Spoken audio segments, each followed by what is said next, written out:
This is Dolynny TV, ladies and gentlemen. Good evening.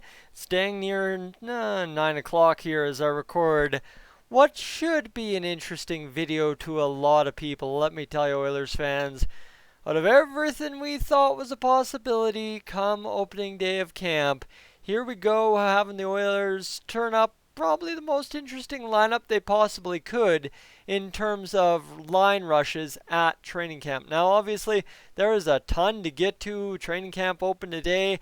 Connor McDavid used the off-season, COVID season, pause season, whatever you want to call it, to train, get physically fit, get back to his best overall fitness in a long while, obviously, because he was rehabbing the knee, but Connor McDavid ready to go like maybe we've never seen Connor McDavid before. He's rested, he's ready to go, he's fit. Oh my goodness, good night kind of deal. But just quickly, let me see if I can get you some reaction here before we get to the lines. How about we start off with Jack Michaels, who notes, I guess this is a side note, 7 hours ago, the Oilers have a legitimate shot at landing 2 of the 3 for the Ted Lindsay Award, of course, most valuable as voted by the NHL PA, most outstanding, I guess, player. Not most valuable, most outstanding.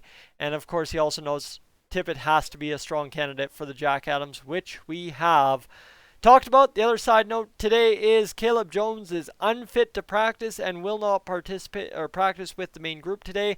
Again, that's as much as NHL teams will be permitted to say from here on out, my friends. The NHL will make further judgments from there. So, all right, let's go to this. Obviously, if you haven't checked out the video, we talked about the motivation. Hashtag we skate for Colby. We'll be doing something here special on Dolynny TV in trying to get money for the Colby Cave Memorial Fund. We'll explain that as the weeks go on here throughout training camp, so no need to touch on that. Touched on that in the other video. And yeah, you know what? It was a nice touch as the Oilers skated out. And that is all from Jack Michaels. So that is where I will flip over to get you some commentary from Bob Stauffer. And we'll get the other side of it here as he was talking about Connor McDavid going to the, whatchamacallit, to the Olympics. And yeah, that's about all Bob Stauffer had today. So let me see if I can get one last thing here, and then we'll be good. I'm just trying to make sure I've got all the bases covered, like I didn't tonight. But obviously, the other side too is if you have a chance, go on Twitter and check out Ryan NugentHopkins' mustache. It's half vote for Pedro, half Joachim Nygaard's look. So it's interesting there for sure. So let's see what ends up going the rest of the way here. And if you didn't get that joke, I guess we maybe we can't be friends. And anything else from Jason Gregor? All right, actually a quote from Woodley on the Chicago Blackhawks side of things. I could see using extra goalies in 2-on-0, 3-on-1 drills and other unfriendly goalie drills. Scrimmages, however, will be very important. I see coaches having small areas to help the players, but also the goalies so they can track pucks. And the other side note on Corey Crawford from today. Heard on the weekend he wasn't in Chicago yet, so it's my understanding he isn't even in Chicago yet. And if he doesn't return to Chicago, that is a massive blow. He was excellent in the second half of the season, and that is the Woodley fellow that was on talking to Jason Gregor on TSN 1260 today. So my friends, I've talked your ears off about 4 minutes of news. There's so much to get to. There's so much to talk about. But let's just spend the next 6 minutes or so breathing, relaxing in the fact that what's on your screen here, these lines actually all hit the ice for the Edmonton Oilers today. All right, let's go through this. Because Mark Spector proved correct on having RNH up with McDavid and Chiasson. Remember, what you lose in having RNH on the second line with Draisaitl and Yamamoto, you gain in having him on the first line. No real loss. Except the way that worked was having Ennis on the second line. This is what I was talking, though. The kind of curveball, the thing. You know what? Everybody might have really thought maybe seriously about for a little bit, but here is now something concrete about Andres Athanasiou being on that second line with Draisaitl and Yamamoto. A very good place for him to succeed. You've got that righty-lefty combo that can speed up the ice in Yamamoto and Athanasiou. And let me tell you, Draisaitl making a pass to one of those two, as long as he ain't making it blindly through the neutral zone, will be good. But you know what? All in all, Leon Draisaitl being the league's MVP, he can make that pass 9 times out of 10 without costing us. That's the key term. It's not going to go friendly every time, but it won't cost us 9 times out of 10. And I like my chances with Athanasiou and Yamamoto on that second line helping Draisaitl out. Really, honestly, you know what? Technically speaking, depending how you rate Athanasiou, it's the same thing we've had all year. Yes, RNH McDavid Kassian forms a much, much truer first line than we've had since Draisaitl moved down to the second line, but this is still, and I think it has to be throughout the playoffs, a 1A, 1B situation. Don't ride one line too much. Let them both run wild. Let them run down the lines defending them and see who's more tired, and then throw them out and go to town.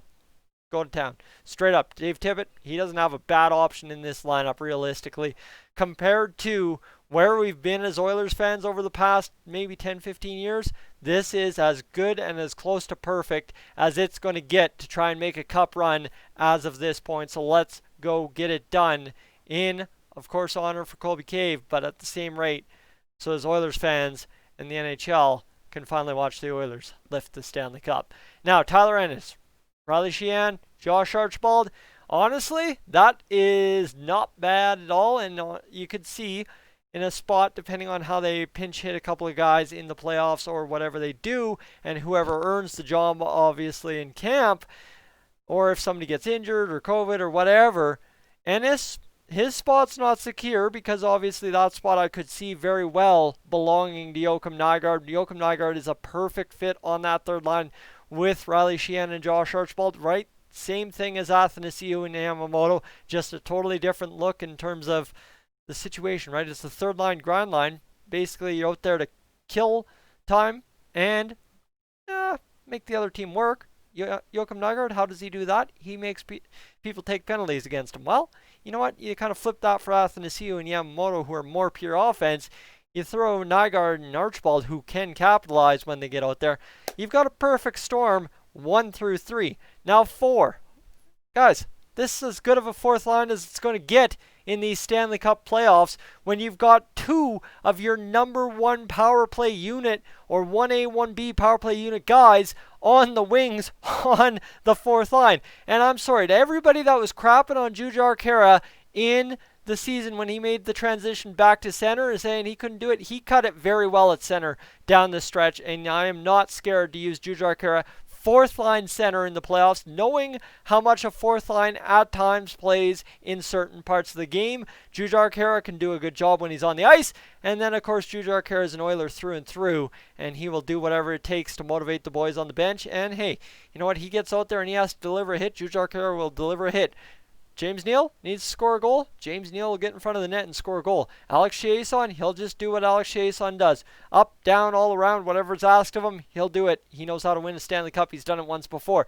Now, on defense, absolutely no surprises here, my friends. Clefbaum, Larson, Nurse, Bear, Russell, Benning. That is because Caleb Jones was unfit to practice. Legason, get that in your vocabulary. Unfit to practice. That's going to be a key term here in the next 2.5 weeks, all right? Keep that in your heads because you don't want to forget that term, because when you see it, you want to make sure you know and understand what it means. Legason, Bouchard, Broberg, your whatever you would call it on that fourth pair, I guess, next man up pair. You know what? Heck yeah. Let's call it the next man up pair. Let's move back up.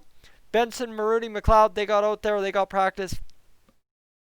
Those guys, like I said, they are number 6 on the depth chart in terms of guys in the lineup, right? Obviously, Benson's 4, Maruti's probably 5, and McLeod's number 6. So you're not going to carry them all, I don't think. I think McLeod's probably the one you chop. Maruti possibly 2, but hey, you know what? In the land of COVID, the world, anything's possible, so we'll stay tuned. This is only day 1 of practice. Training camp. Ladies and gentlemen, we have a long ways to go yet. And let me tell you, it's good to read lines. Obviously nothing special in terms of goaltending. It's pretty straightforward. Do you need me? Don't need to explain it? Okay, good. Didn't want to explain it anyway. But, right, everything is pretty straightforward except for really the top three lines in the left wing slot. That is the curveball Dave Tippett threw. Congrats to everybody who pegged Athanasiou to start camp in that 2-hole. I would have thought it crazy just based on, we had strong word from Mark Spector that Ennis was going to fill that hole. Obviously, you had Jack Michaels pegging RNH to still be on the dynamite line, and nothing really solid. Athanasiou was up on the top line, so you flip it around a couple different ways, throw the curveballs out there, and all of a sudden, ladies and gentlemen, you've got what could be a winning lineup in the Stanley Cup final come late September, early October. I'm Tyson, this is Dolynny TV. Thank you so much for spending your evening with me. All 10 minutes and 51 seconds of it. I am up on out of here.